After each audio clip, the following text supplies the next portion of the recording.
Please receive from your respective position my warmest greeting. And let me also take this opportunity as we are at the beginning of the year to wish you all a happy and fruitful year 2023.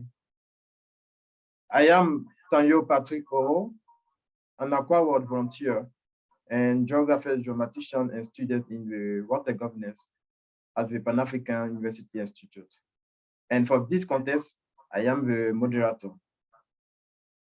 Without any form of transition, I repeat my word of welcome for the very first Aqua seminar of the year 2023.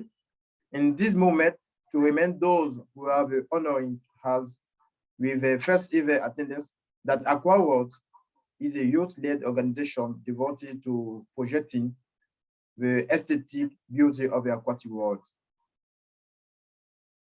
And as you can see, we are indeed talking about water, especially about the aquatic environment, which is the object of many challenges nowadays. This session deals with one of the most persistent challenges that the aquatic environment knows on the African continent. It's about marine pollution. That is why this webinar entitled Plastic Waste, a Menace to the Aquatic Environment. For this occasion, we have as a guest, we will talk about this problematic.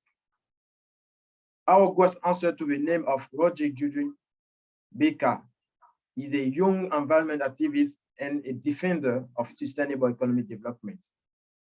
He aims to play a central role in the sustainable development of Africa by designing and implementing better sustainable economic policies and development projects while achieving financial independence. Rodrigue is a graduate of Catholic University of Cameroon in Bamenda, where he graduated first in the class of a Bachelor of Science in Economics. He is currently the Secretary General of Game Changers, where he demonstrates his love for environment as a volunteer to take action against climate change. Rodrigue believes in prayers, hard work, discipline, teamwork, consistent, and innovative volunteerism. To name a few, he's emerged as one of the selected recipients of the Pan-African University Scholarship Award by the African Union Commission and is currently studying for a Master of Science in Water Policy at the Pan-African University Institute for Water and Energy Sciences, including climate change in Nigeria.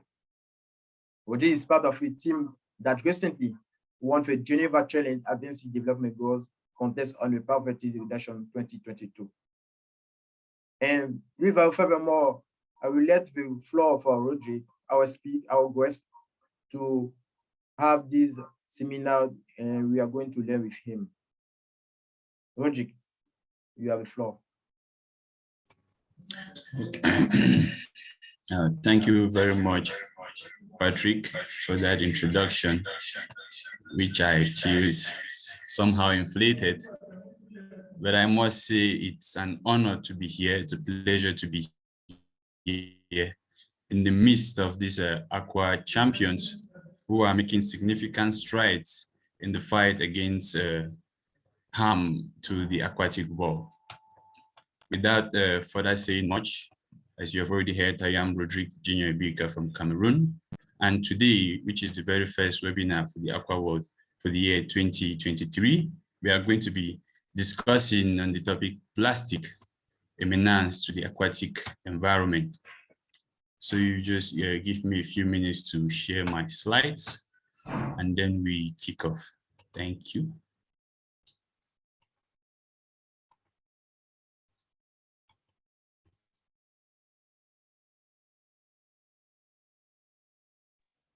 Sorry, can you share your screen? Are you able to share your screen? Okay, I think I have to make you a pause. Yeah, you should be able to share your screen now, hopefully.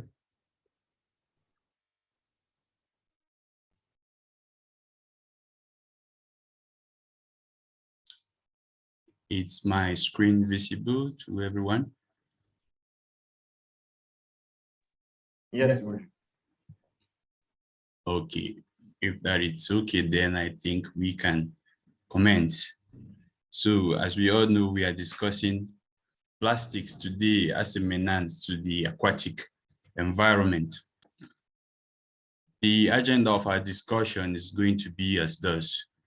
We'll be providing answers to the following questions. The first, what is an aquatic environment? Before we discuss plastic as a menace to the aquatic environment, it's very important we understand what an aquatic environment is. Secondly, we are going to understand what plastic is all about, what is plastic. And then we try to understand how plastic finds its way into aquatic ecosystems. Then we discuss how plastic is a menace to these aquatic environments. And then we find out ways in which we can save these aquatic ecosystems. So to begin, we try to answer the question, what is an aquatic environment? An aquatic environment includes a group of interacting organisms which are dependent on one another and their water environment for nutrients and shelter. So basically we have water environments, but when we have some kind of life in it, something living in it, then it becomes an aquatic environment. If you look at the screen, you see some examples of water environments. We have oceans, we have lakes, we have wetlands, we have rivers, streams, and estuaries. An estuary is basically that point where rivers connect with the ocean. So it's that point where you have a mixture of fresh water and salinated water. So when you have aquatic organisms interacting with one another in these water environments, they become an aquatic environment. So that's basically what an aquatic environment is, and these are basically the various types of aquatic environments. Next, we need to understand what is plastic. Plastic is a material consisting of a wide range of synthetic or semi-synthetic organic compounds that are malleable and therefore can be modeled into solid objects. If you look at the screen, you see the various types of plastics, and these have been classified based on their chemical components. So we have bottles, water bottles, and jars. They are different from the materials used in producing shampoo bottles and grocery bags. We also have cleaning products and sheetings. We have plastic bags. We have yogurt cups, straws, and hangers, takeaway and hard packaging toys. So these are all different kinds of plastic materials based on the components they are being used to produce these materials. Petrol is also another important something that is used to produce these plastics. So that is why I think if you try to light fire with plastic, you will see that it's going to burn consistently. That is because petroleum is also one of the raw materials which is being used to produce plastics. So we are going to understand how all of these chemical components in the plastic are a harm to aquatic environments. Now we move to the next question. How does plastic find its way into aquatic ecosystems? Before we understand how plastic is a menace to aquatic environments, it's very crucial we begin to discuss how plastic, first of all, finds its way into aquatic ecosystem, because from the very onset, we are not there. So how does plastic find its way into aquatic ecosystems? First of all, I would like us to understand that we are going to be moving a little far from the government, because most of the times when we are having discussions and we ask what is the problem in Africa, the tendency is to say the government is a problem. So the first issue I outline here as to why plastic finds its way into aquatic ecosystems is our very own high demand for plastic. We as individuals, we place a lot of demand for plastics, and this is the very first reason why the aqua world is suffering from plastic pollution. Now, if you look at the map to the left side of the screen, you will see the top 6 countries with the highest consumption rate or demand rate for plastic in Africa. If you look at the statistic, you see Egypt is topping the list. They are the highest consumers of plastics in Africa.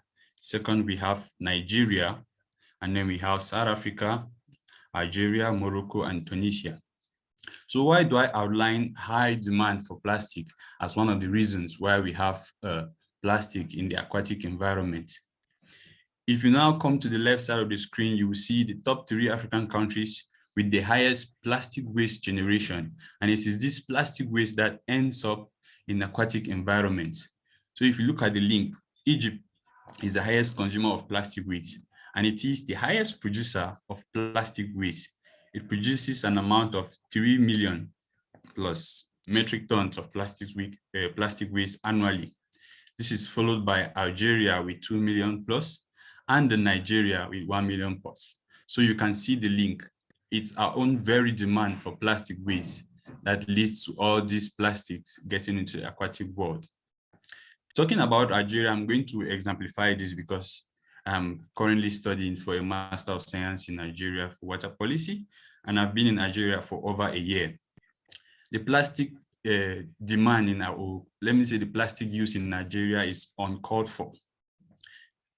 If you can see the very image beside these statistics, it just shows someone carrying about 4 or 5 plastic bags with the stuffs they have bought from the market.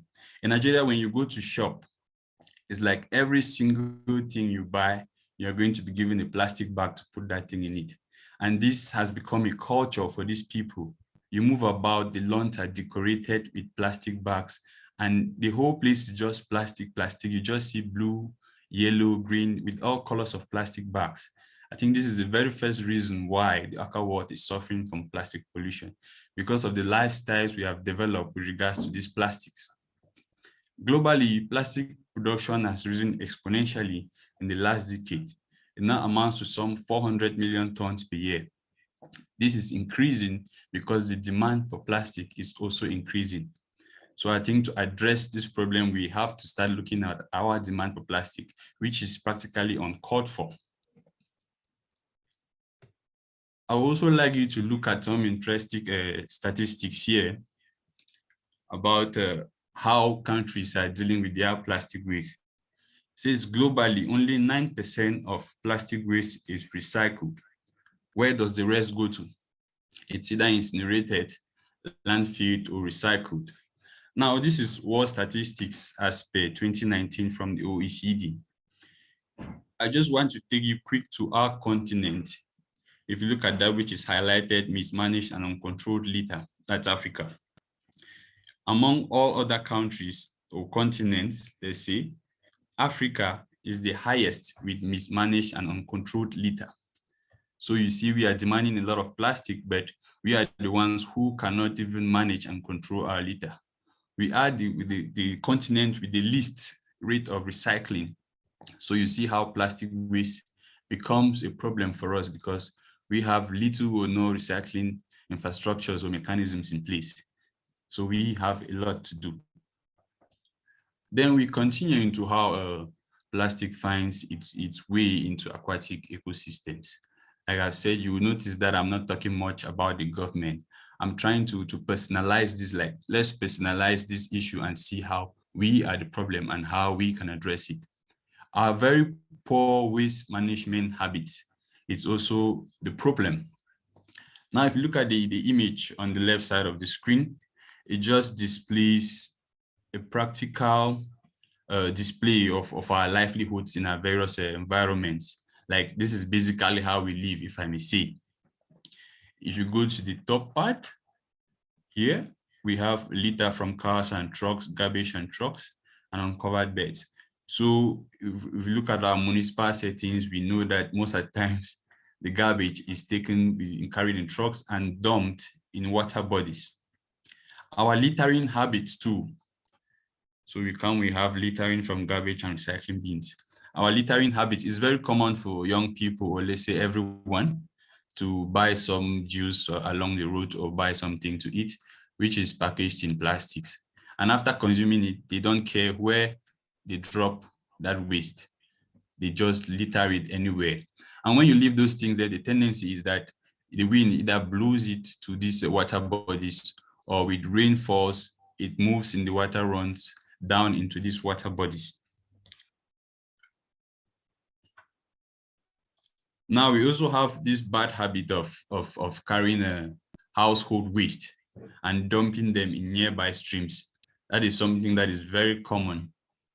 We also have landfills in municipal settings just by the roadside. I think in my country, Cameroon now, landfills are becoming some part of urban decoration in the streets, because since there is some kind of poor waste management, you just need a single person to dump a heap of waste by the roadside, and then you discover that the whole neighborhood is going to turn that place into a dump site, and nobody does anything about it. And with the coming of the rains, it's going to wash off all of this waste, and it all goes down into our water bodies. And this is how this plastic waste finds itself into water bodies. If you look at the image on the right of the screen, these are pictures from my neighborhood in Cameroon, that's in Bamenda. You can see the landfills by the roadsides. Like I said, it needs just one person to dump something there, and you will discover the whole neighborhood comes out to dump their waste there. And with the rainfall, it wipes all of this into water bodies. If you look at the picture just below that, it's like, we call it the plastic stream now, because this is basically a stream, but if you go there, the whole place is covered with plastics. Based on statistics of the IUCN, at least 14 million tons of plastic ends up in the ocean every year, and plastic makes up 80% of all marine debris from surface waters to deep sea sediments. So you can see that most of this is caused by us. We are the very reason why the aquatic world is suffering. Some other factors that take plastic to the aquatic world is tourism, especially when people go to the beach. That's some kind of activity that we carry out for leisure. So when people go to the beach, the tendency is to carry along what they are going to eat while they are at the beach, what they are going to drink. And these are mostly packaged in plastic materials. Now, the bad part of it is when they enjoy what nature has provided for them, they leave the place, leaving back the plastic materials they brought with, and all of that ends up in the ocean or the sea. So that is also one of the factors. We also have fishing and aquaculture. Now, this is a very crucial factor when it comes to polluting aquatic environments, especially the ocean. Fishermen, when they carry out their fishing with their goose gears, or we call it locally the net, when they are torn and, let's say, out of use, the tendency is to just dump it in the middle of the ocean where they find themselves, and they don't care. And this is basically their source of living, but they don't know that that net that they have dumped in that place is going to cause a lot of harm to the aquatic organisms that are living in that ocean. So fishing and aquaculture is also one of the main sources of huge plastic pollution in the ocean. We also have agriculture.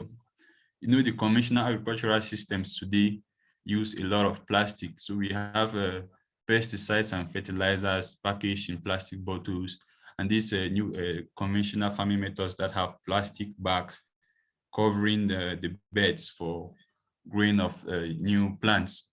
The tendency is that when all of these have been used, they are abandoned in the farms at some angle.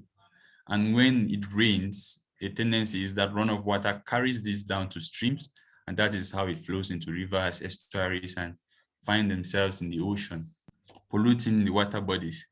So you can see that the aqua world is suffering basically because of the actions of man, which sometimes we call anthropogenic factors.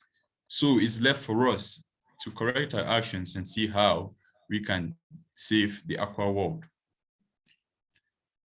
I think this takes us now to the next part of our discussion. How is plastic a menace to the aquatic environment? And this is the very theme of our discussion today. Now, with all this plastic moving into aquatic environment, how is it a problem to the aquatic organisms in those water bodies? Plastic pollution has a lot of impacts, economic, environmental, but today we are going to be focusing just on its impact in the aquatic environment because the list is very long. Plastic pollution threatens aquatic environments, it threatens human life itself, and even threatens the ecological sustainability in general. But today we are going to have a focus on plastic as a menace to aquatic environments. Now the question is how? The first point there is ingestion and suffocation.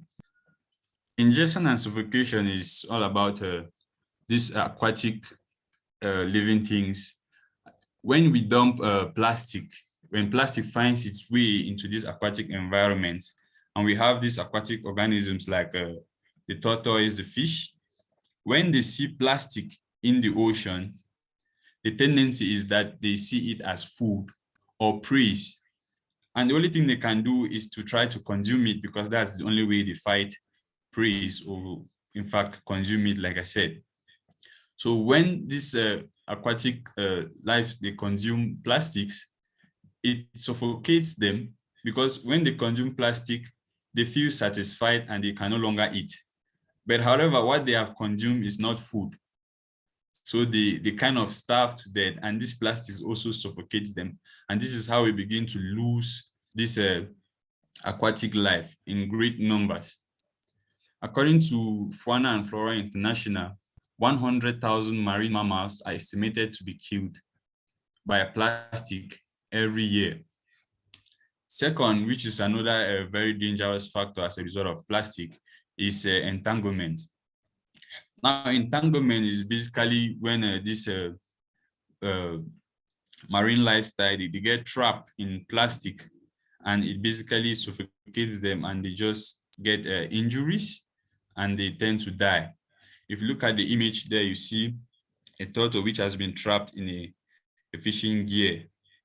This is basically what happens when fishermen leave their fishing gears in the sea and they go away, not knowing what is going to, the harm is going to cause right down there in the deep sea bed.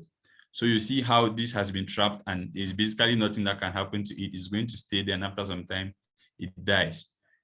An estimated 300,000 whales and dolphins and porpoises a year die from ghost gear entanglement.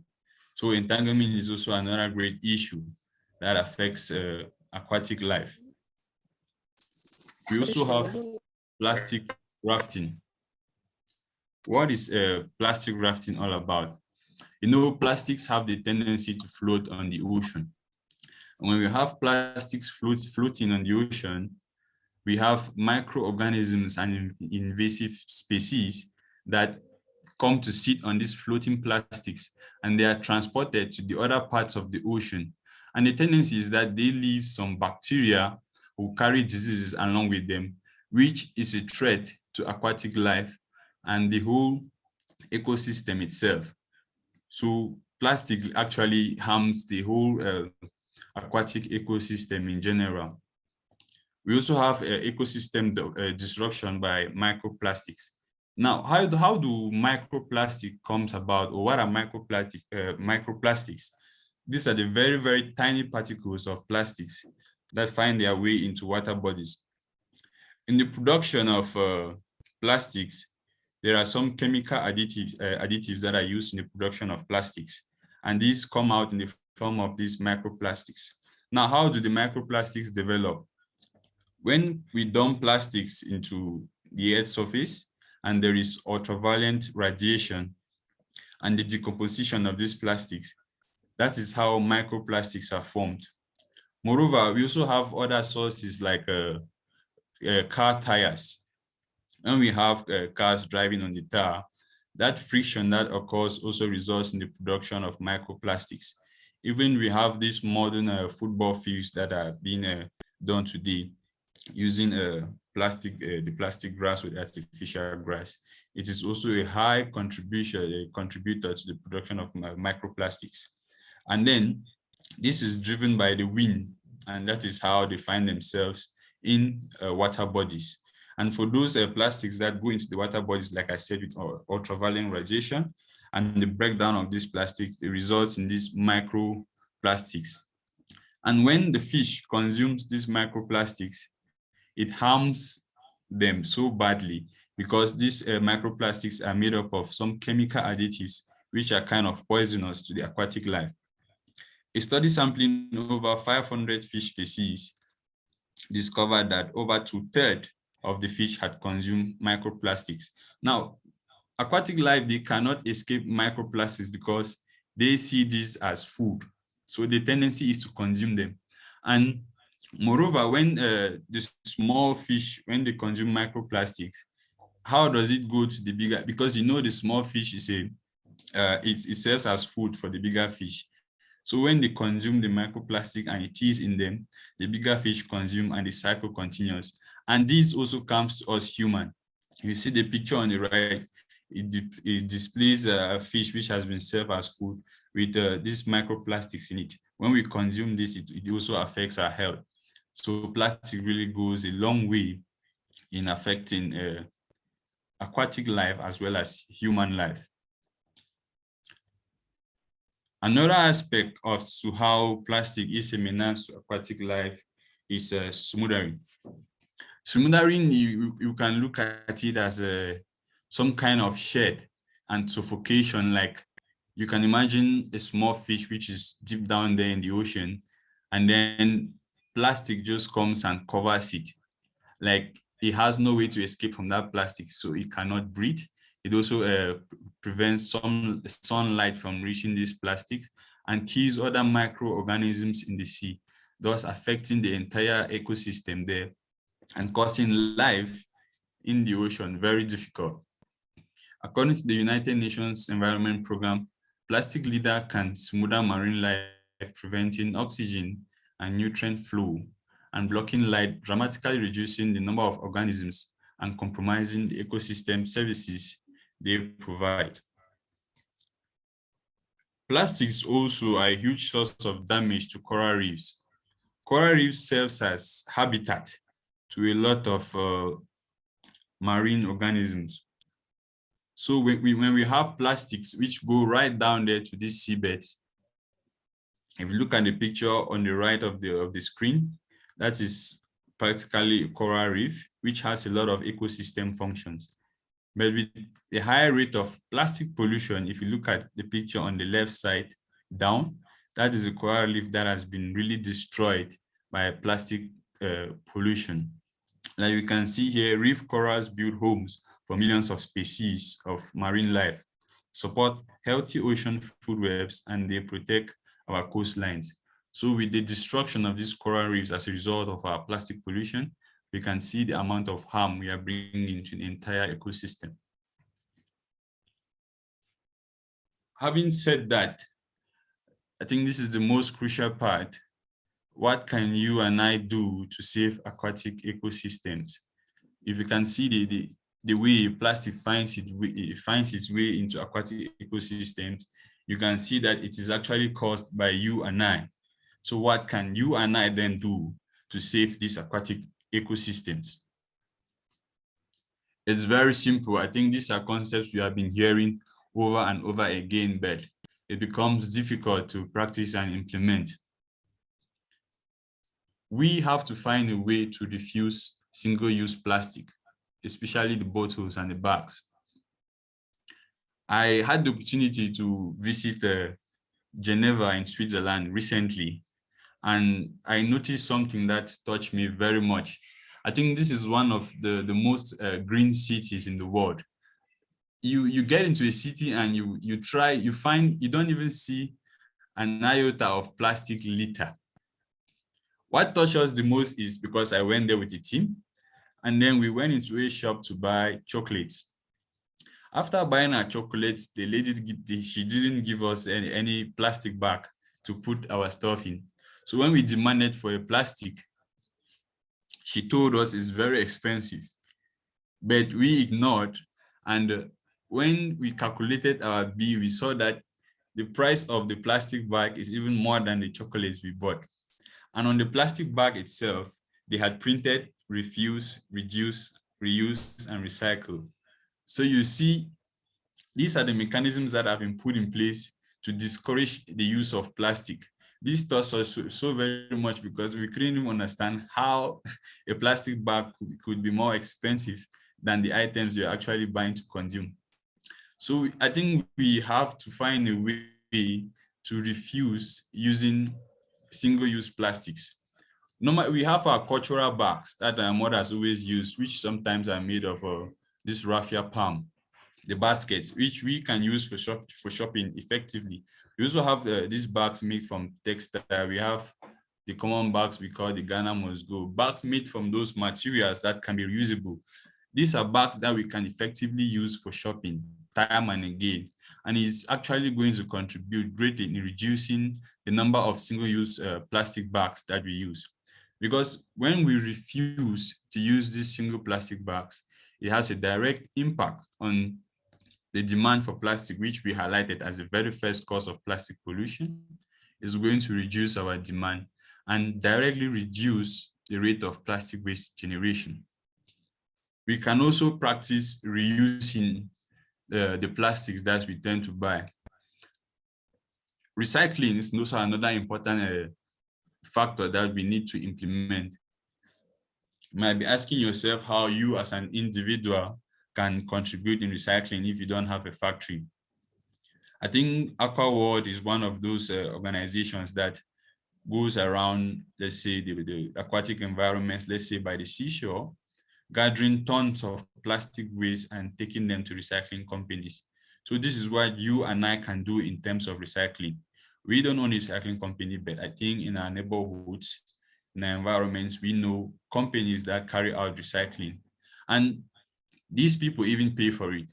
But just as paying your dues to the environment, I think this is something you don't even have to do to get paid. You just go out there, join these organizations that are out to protect the aquatic environments, and you serve in collecting this plastic waste and taking them to these companies for recycling. These are small actions we mentioned, but we tend not to practice them, and this is why the aquatic life is basically suffering from plastic. Another important factor is our ethical habits. We need to stop littering and inappropriate dumping. I remember back in the days in my university, just behind our block, there is a stream there, and this is where all the waste from our block goes to. So it's something that we have taken as habits, and I think it's something that we can as well fight. Our own littering habits. It's very common for us to move with friends and let's say they buy something, they drink, and it feels very normal to just throw the bottle or the plastic bag on the road after consuming what they bought. And this seems normal, but we don't know that that single action you have taken is going to be a threat to marine life and is going to come back to you. Plastic bottles or plastics takes about 1,000 years to decompose. So imagine when these find themselves in the ocean, the amount of harm is going to cause to aquatic life. Just one plastic bottle, what is going to do for over 1,000 years that it's in the bottom of the ocean. You can think about that when you just throw a single plastic bottle by the roadside, which will definitely end up in the ocean. So I think we have to develop good plastic, in fact, generally waste management habits. It is said that a shift to a circular economy can reduce the volume of plastics entering the ocean by over 80% and save governments over $70 billion by 2040. It can also reduce greenhouse gas emissions by 25% and create 700,000 additional jobs.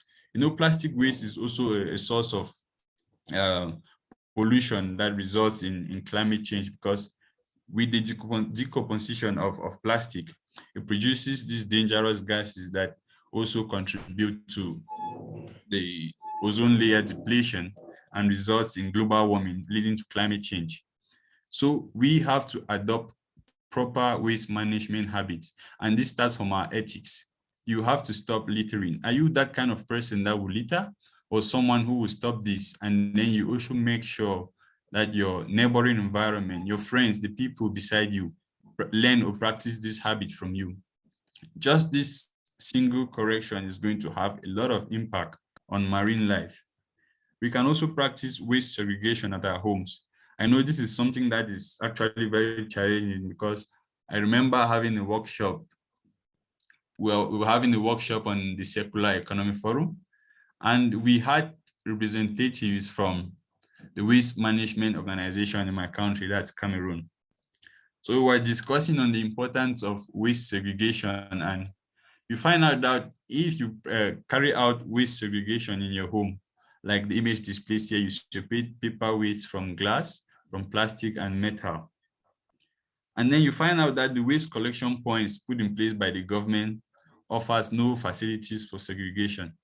You just find a big tank waiting there for waste, but they are encouraging you to segregate waste at the level of your household. Now, when you segregate the waste and you take there and there is just one big tank to collect all what you have segregated, then what was the use of the segregation? But then if you look at it from another perspective, at a community level, we can come together and make segregation of waste effective, because household waste contains a lot of biodegradable waste which can be used as manure. At the level of a community, we can see how that is going to impact of local gardens or agriculture in the community. And then we take plastic waste which has been segregated to recycling companies in the neighborhood. Now, the United Nations, let me take you to the aspect of what the government can do, even though I don't mostly talk about the government because I'm someone who has given up on the government in regards to actions to bring about development. I mostly like to look at what you and I, the local man, can do with regards to bring changes with regards to sustainable development. The United Nations recently adopted the Life Cycle Initiative, and this is all about the circular economy. At the recent United Nations Ocean Conference, 22 governments agreed to join the new Plastic Economy Global Commitment, which unites stakeholders around the goal to transition towards a circular economy for plastic. So if you look at this diagram, it's basically representing what the Life Cycle Initiative is talking about. We have the production of plastic. It begins by extracting natural resources, extraction of raw materials in the production and design of plastic. Then it is used for packaging and distribution. Then it gets to the level of the household where it is used. And the old method is that we usually dispose this of, and then it goes into landfilling, incineration, and most of the uncontrolled waste. But with the Life Cycle Initiative, it says that after use and maintenance at the level of household, we should think of reusing those plastics. And if we cannot reuse them, then we ensure that they go to recycling and not to the environment again. It's left for our governments to adopt this. If they cannot adopt, then we will stick to what you and I can do. Recently, also, there is also a legal binding agreement that has been signed by the United Nations Environment Program, and this is going to expected to reduce pollution by 2024 at the resume fifth session of the UN Environment Program early in March. So this is a short video I'd like you to listen to. And this is just to say that this is a new development that can actually help in curbing plastic pollution.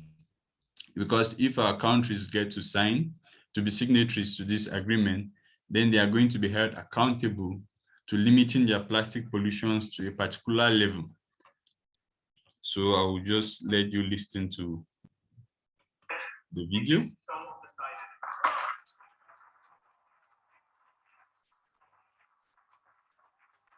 Today was one for the history books. It was truly a big day for the environment. There were high emotions when that gavel came down. What there's now clarity on is that we will have a strong global, international, and comprehensive framework on plastic pollution. We produce around 400 million tons of plastic every year, and 300 million tons of that goes right into the waste dump, and 11 million tons of that into our oceans. We need collective action to develop viable and sustainable substitute for plastics. And it will make a difference. One that shows again the true value of multilateralism. The fact that member states put up their hand and said, we will resolve this, is major. But now is the time to roll up our sleeves because the world is watching.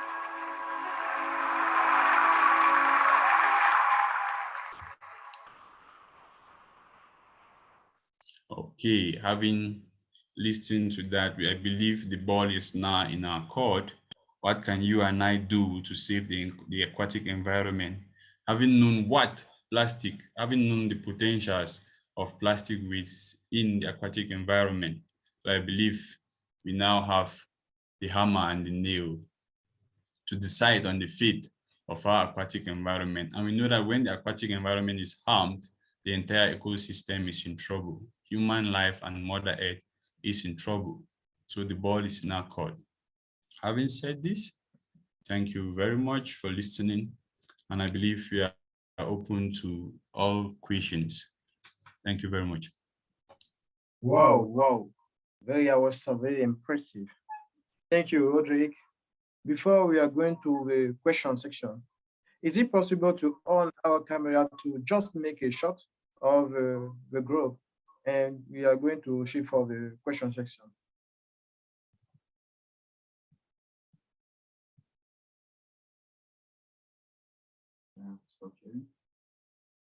Okay, you can.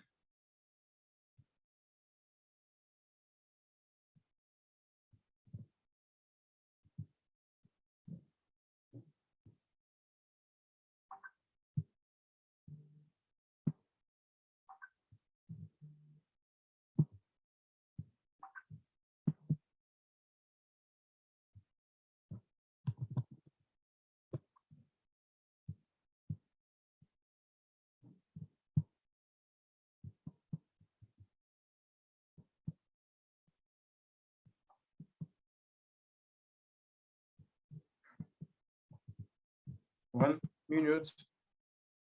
Can you on your camera?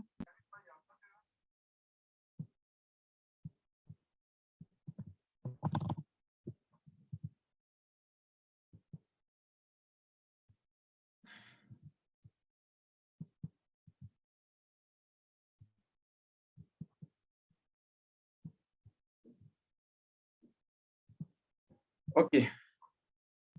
Now you can shift for the question section. Any question is welcome. And for those that are not able to speak, they can just write the question, type the question on the box.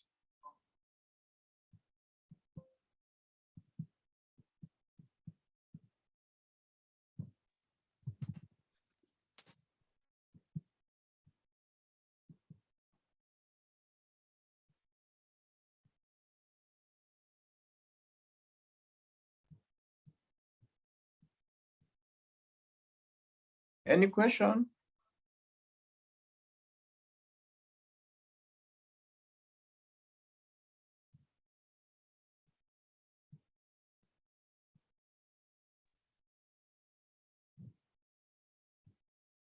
Okay, I have a question for the speaker. Okay. Thank you, Mr. Birka Rodrigue, for the wonderful session. It was really enlightening. So my question regarding to the locals, people that you need to communicate the adverse effect of plastic pollution to them non-scientifically, right? And these are the ones that we call the unheard regarding ocean literacy. So I want to ask, can you give us some simple approaches or models that we can use to communicate? Number one, communicate plastic pollution to people in rural communities who do not have access to ocean literacy, part of which we just did now. And of course, you know, for this kind of program, we need to have a mobile phone, and some do not, especially the younger generation. That's the first one. What simple approach can we use to enlighten them? Then how can we also motivate them to take sustainable actions, even while we are not there with them again? So those are my two questions.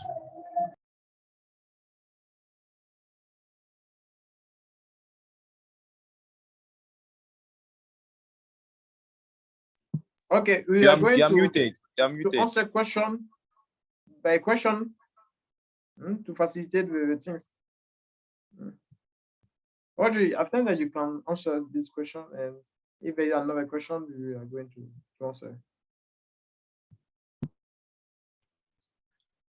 Okay, thank you very much for that question. So, talking about effective communication with the grassroots is a very key aspect as regards sensitization. And I think it's a very important question you have asked. But I think as regards my sensitization programs, especially with regards to climate change, if you want the information to get to the locals, you need to bring it to the very, very end result of how, let's say we're talking about plastic pollution, of how it's going to affect them.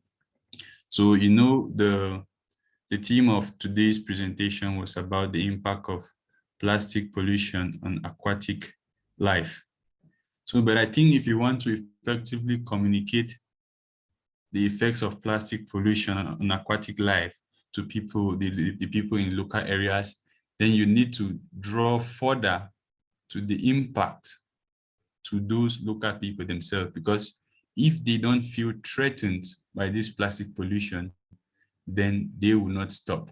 So you have to draw your discussion further to how plastic pollution are going to harm those local people themselves.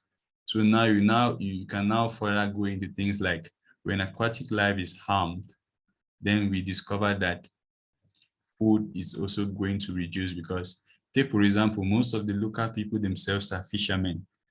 So when they drop their nets or we have a lot of plastic pollution happening, the amount of fish in the ocean reduces because they actually die. So you make them understand that this is basically their source of living and they are going to be losing it if plastic pollution continues at this rate, because with plastic pollution, you are not going to get a good number of fish in the waters. A lot of the fish is going to die, and you discover that you are no longer going to have a source of income. Fish is also food. You also discover that without much fish available after a catch, and fish becomes scarce, the price is going to increase. Then you let these people in the local areas know that they are going to be spending a lot when they want to buy or consume fish. So this is just an example of how you can communicate the impacts of plastic pollution to people in the rural areas. Then we talking about the aspect of microplastics. You can also communicate in the sense that with plastic pollution, the fish consumes chemicals that when we as humans buy this fish and consume, we have the tendency to fall sick because we are consuming poisonous substances that the fish have consumed because of their ingestion of microplastics. So I think the most important factor is that you have to make these local people understand how this plastic pollution is a threat to the aquatic life and how that is a threat to them, the local people. Then when they feel that they are also threatened by their actions, then I think that is where they will begin to change their actions. Thank you. I hope I answered your question clearly. Okay, Rodrigue. Any question? You can use the chat box too if you are not able to speak due to your environment. You can just type your answer in the chat box, or you can take the micro and ask your question.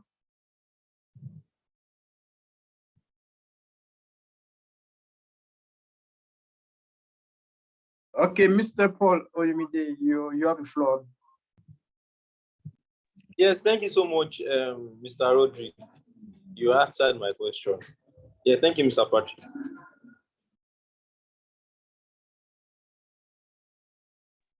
Okay, right. Anyone?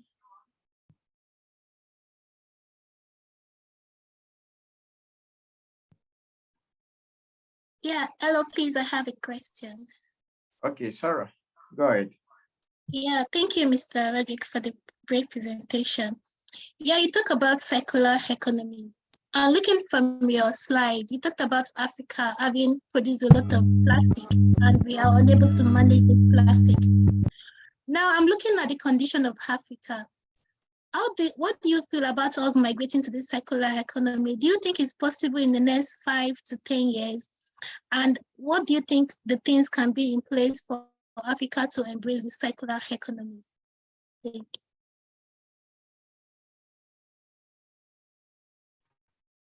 Okay, thank you very much, Sarah, for that question. I think talking about Africa and any development issue, it is something that is very, very possible. But I'll go back to the blaming of the government game. Because in my country, for example, there are a huge number of organizations that carry out recycling, which is one very key aspect when we talk about the circular economy. How we can make use, take these plastics and give them a second life. So there is a company I know of that recycles plastic waste into these very, very small flakes and peaks and uses them in producing crates, which are used for importation and exportation of goods. And then they also produce stripes, which are used to tie large cargoes.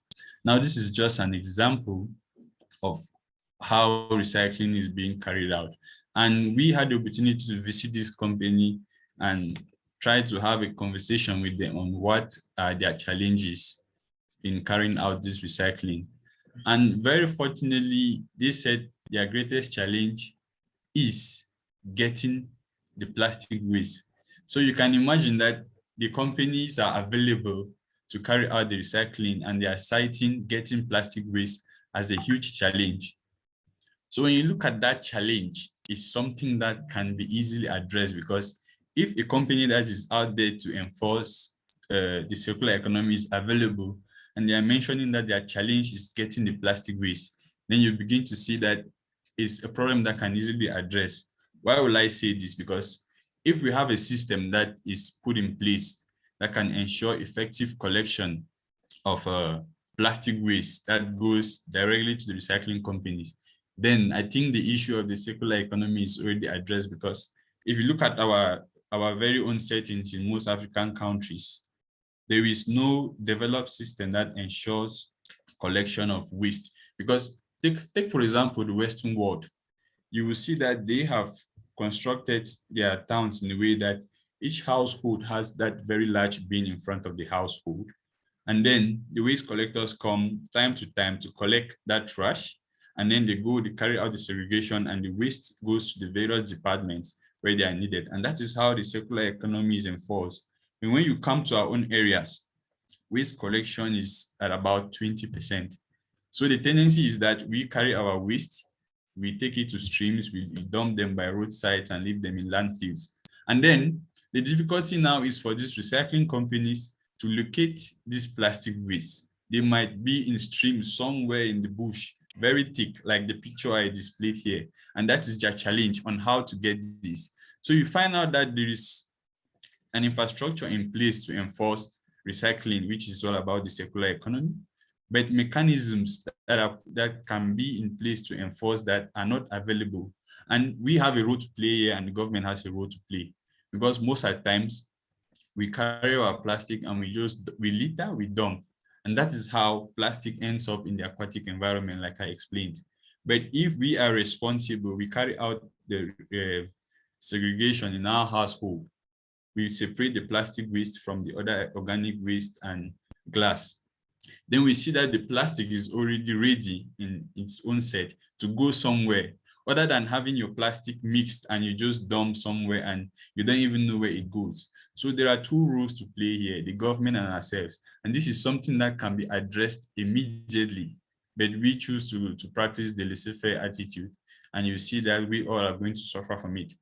So I think, Sarah, if I can answer your question, it is not even something of 5 years or 10 years. Talking at this, this issue goes up to climate change, because plastic pollution contributes to climate change, and climate change is a big talk today. There are a number of infrastructures and institutions in place ready to effect the circular economy, especially with the aspect of recycling. There are companies which recycle to bricks. There are companies which recycle to other materials which can be used and ensure the circular lifestyle of plastic. But the missing link now is getting the plastic from us, the users, to those companies. And that is something that can easily be addressed if our governments are serious to implement. That is why I just mentioned the adoption of the the plastic life cycle, which was adopted by the United Nations Environment Program, which they're encouraging all governments to put in place. It's something that is very easy. You just have to manage your waste collection effectively, ensure effective segregation at your collection points, and you will see that it's very easy to get plastic, which becomes a raw material to recycling companies.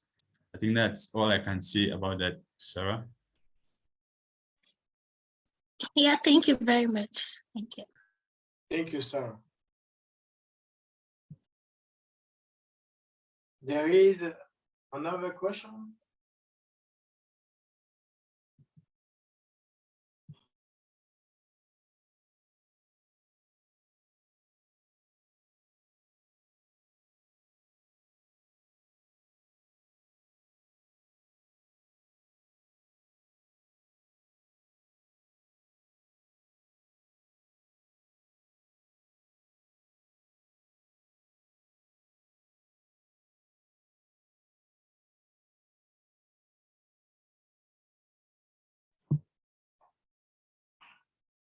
Okay, we are going to leave 2 more minutes for anyone who want to ask a question, and then we ask to our guest to give us his conclusion, a word to conclude, and then we are going to end that session. If there is no more question, we are going to ask to our guest if he has someone to say before to end the session.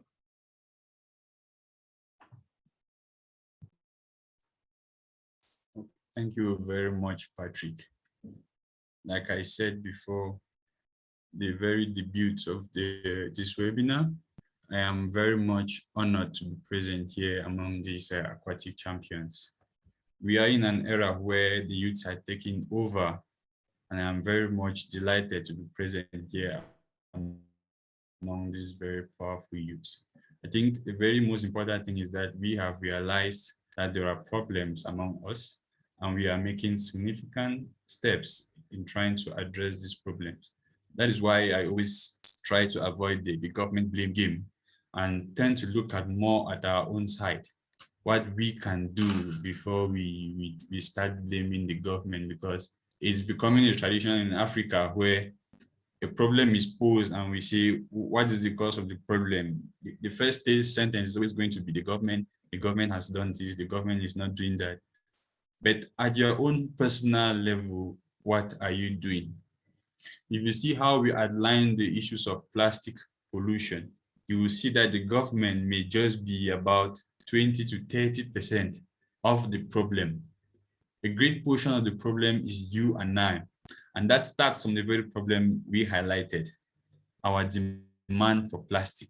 If we can be able to change that very first aspect, we preach the stop of single-use plastic all along, but you will discover that is something that we look at as very difficult to practice. We have plastic, we have other bags that can be used for shopping. We have other bottles that we can use as water bottles. We fetch your water from your house when you're going out to use all over the day.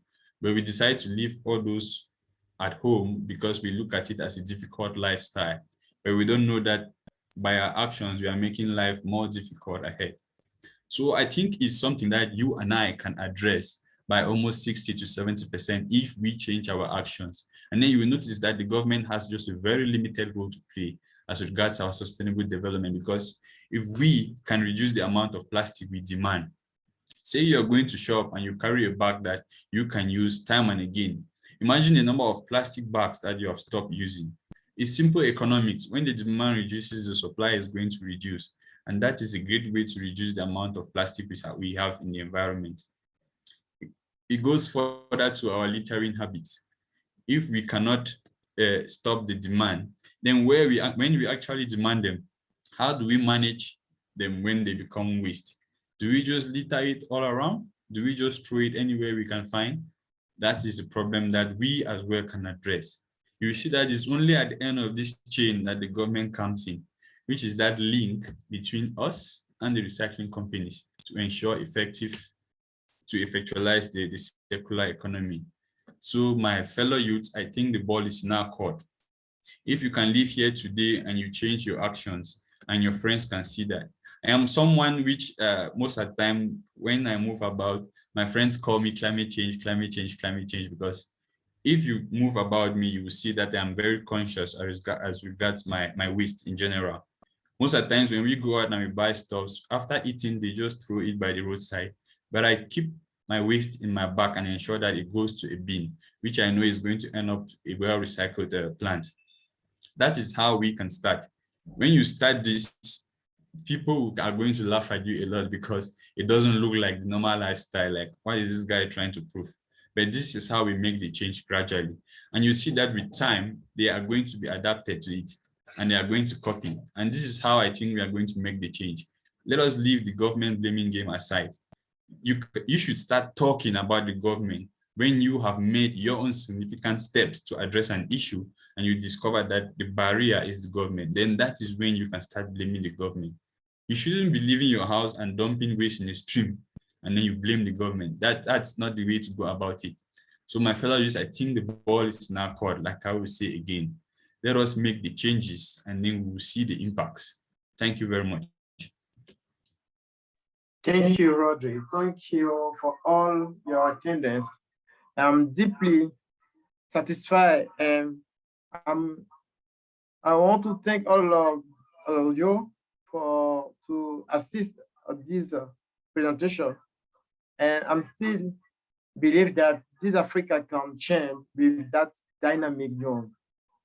And if we take in consideration that Agenda 2063, where we want to involve youth in the decision making, we can believe that with that kind of young, tomorrow we can have an Africa united, an Africa with the worth of satisfaction of development. I want to thank all of you and by this word to end this session. And if it's possible to have a last shot, and then we are going to end to close that session.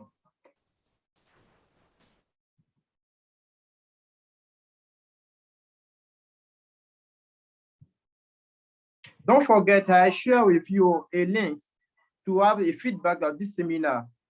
You can just click on the link and to fill. There is a form, a Google form there. You can fill it, and we hope to have your feedback.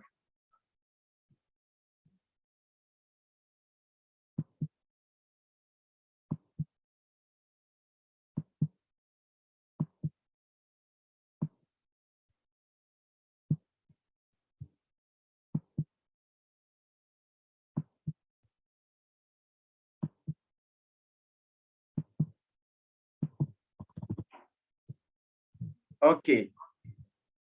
Thank you so much. Thank you so much. And see us for the next seminar, in the next month.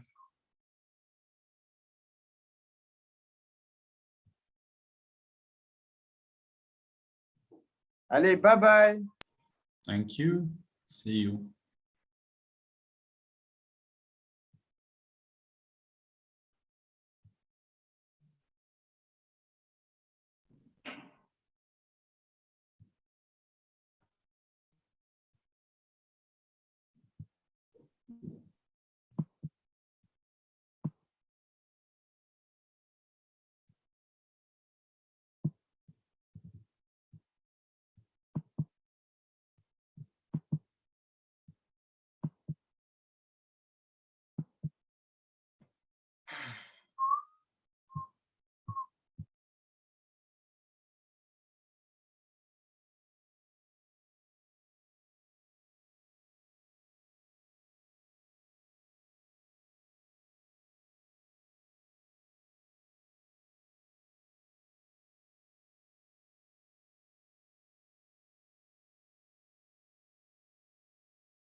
Yeah, she doesn't have a raised hand. Maybe it's an error. She wanted to say something.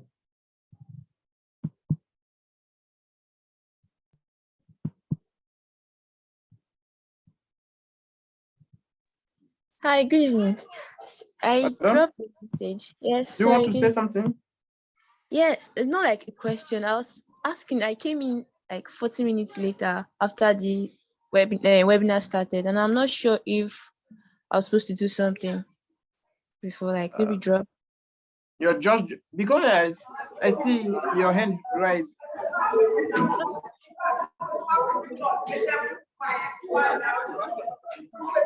Okay, we are two people, Mabel and you. Do you want to say something? Do you have a concern? Yes, exactly what the last speaker said. Yes. I missed You need the first part, and I'm wondering if you will be sending us the recording. And Yeah, if there's okay, anything to be done that we have missed, no if you'd like problem. to communicate with us. No problem. We will share with you the records. No problem. That will be fine. Thank you. Okay, you're welcome. You're welcome.